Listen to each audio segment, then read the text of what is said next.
The Eisenhower Interstate Phenomena. Little known fact is that the Eisenhower Interstate System is built over major ley lines. Rumor has it that if specific conditions are met, weird phenomena will occur. Phenomena of the first. The first sign of this phenomenon is that you will lose all radio reception, and devices such as MP3 players, Discman, tape decks, and other music players will cease functioning. Your heater will begin to only dispense cold air, regardless of setting.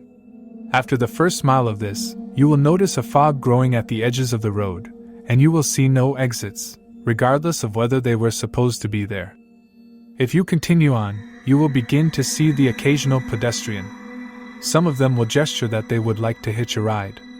Under no circumstances should you stop for them. No one has ever stopped and survived. If you see lights approaching from behind, and it is a hearse, do not let it pass you. No matter what. After 13 miles, the phenomenon will end, and you will be safe. Phenomena of the second. Investigated by the witnesses after they read instructions they found in a book, left behind in a rest stop bathroom. Participants must mix a shot of whiskey, a drop of their own blood, 1 drop for each participant, a pinch of salt, and a small amount of used engine oil. Mix with water from a rest stop fountain in a glass bottle, and smash it on the interstate in the evening or morning. If the instructions were followed correctly, the way will become densely foggy. An unmarked exit will appear, and if you pass it by, it will be closed to you for 6 years. If you take the exit, go left and under the interstate. Half a mile down the road is an old gas station. Inside, it is said that a full glass of coffee sold there will keep you awake all night, and the other food and beverages are purported to have various properties themselves. Pay the proprietor only in metal coinage, no bills, no checks, no cards. There are also some arcade machines near the back of the store, as well as an old fortune-telling wizard in a glass case. He knows how you will die. Accept no sexual favors that are offered to you while there, and do not anger anyone. Your life depends upon it. The popcorn ceiling.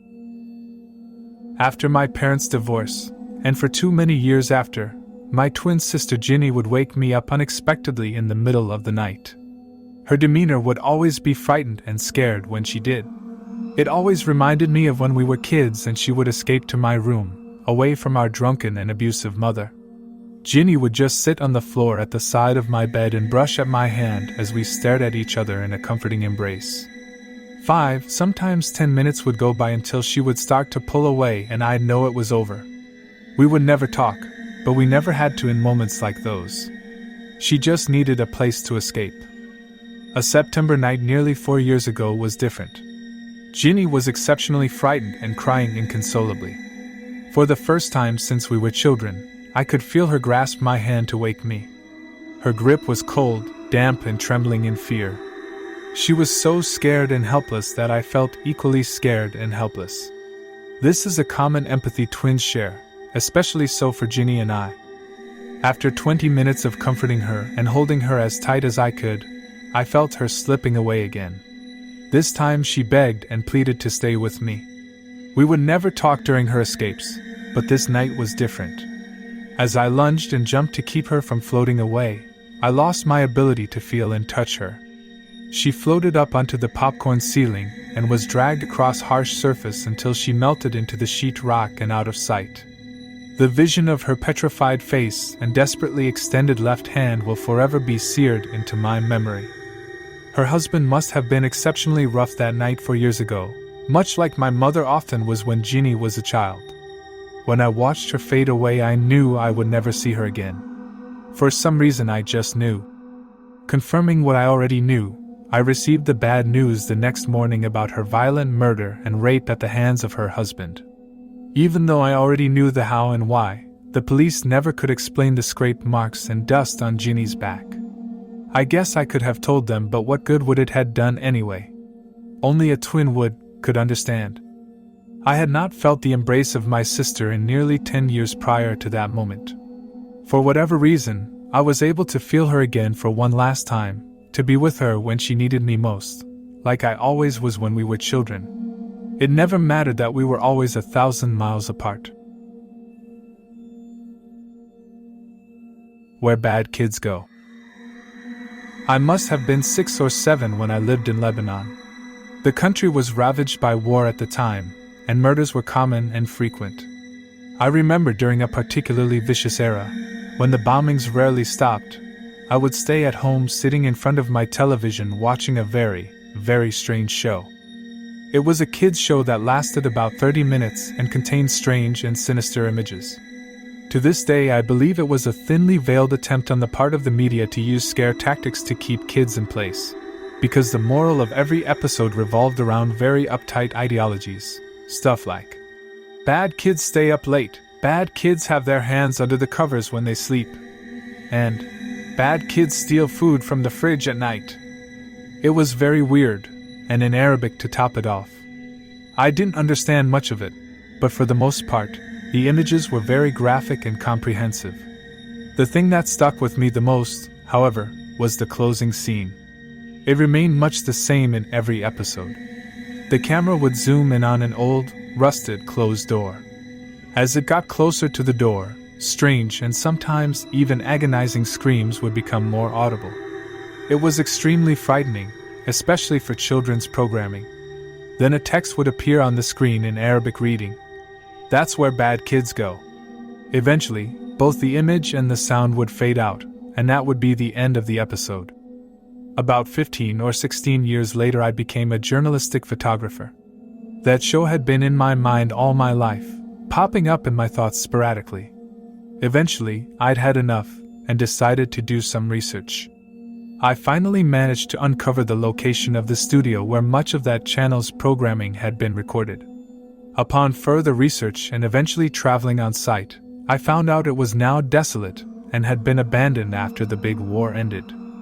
I entered the building with my camera. It was burned out from the inside. Either a fire had broken out, or someone had wanted to incinerate all of the wooden furniture. After a few hours of cautiously making my way into the studio and snapping pictures, I found an isolated out-of-the-way room. After having to break through a few old locks and managing to break the heavy door open, I remained frozen in the doorway for several long minutes. Traces of blood, feces, and tiny bone fragments lay scattered across the floor. It was a small room, and an extremely morbid scene.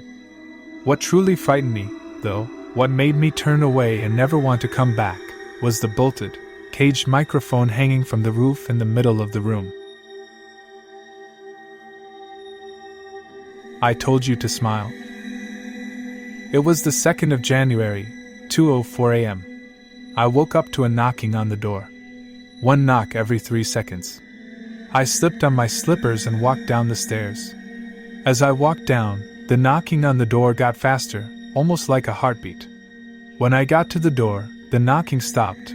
I looked outside and nobody was there. I went back up to my room and went back to bed, thinking it was just some kids playing a prank. At 4:21 a.m. I woke up to the front door slamming shut. I jumped, terrified.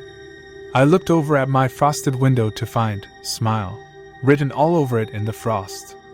I grabbed my phone next to me, ready to call 911, only to find a message written on it saying, "I told you to smile." I cried and ran for my life, running outside. As soon as I got outside, I knocked on my neighbor's house across the road. They answered and held me while I sobbed. They phoned the police. At exactly 5:42, the police came to my neighbor's house after an extensive search of my house. They told me there had been no evidence at all of anyone in my house other than me. The messages on the window were gone, same with my phone. They told me to get some sleep and advised me to see the doctor about stress and anxiety problems. Fuck that. I knew what happened to me was real. The following evening, after spending the day at my neighbor's, I went home. I went up to my bedroom and set up a camera. It was aimed at my bedroom door and my bed. I set it to record and went to sleep. Thankfully, I slept through the night. However, as I watched the footage, I couldn't believe what I saw. At 3 in the morning, something crawled out from under my bed. It was a completely naked, anorexic man. He stood up and looked at me on the bed. He did so for another hour, not moving at all. Then he moved. He walked over to the camera until his face took up the whole shot. He was extremely pale and had bulging veins all over his head. His eyes were completely black, with a huge smile on his face. He stared at the camera for another 2 hours, not blinking, just slightly twisting his head every now and again. After 2 hours of him staring went past, he walked back over to my bed and crawled back under. I skipped the video forward until it showed me getting up and walking over to the camera. The video finished. I was frozen with fear. The video showed him going back under, but not leaving. Whatever it was still there. Thanks for watching. Subscribe and stay tuned for another episode tomorrow.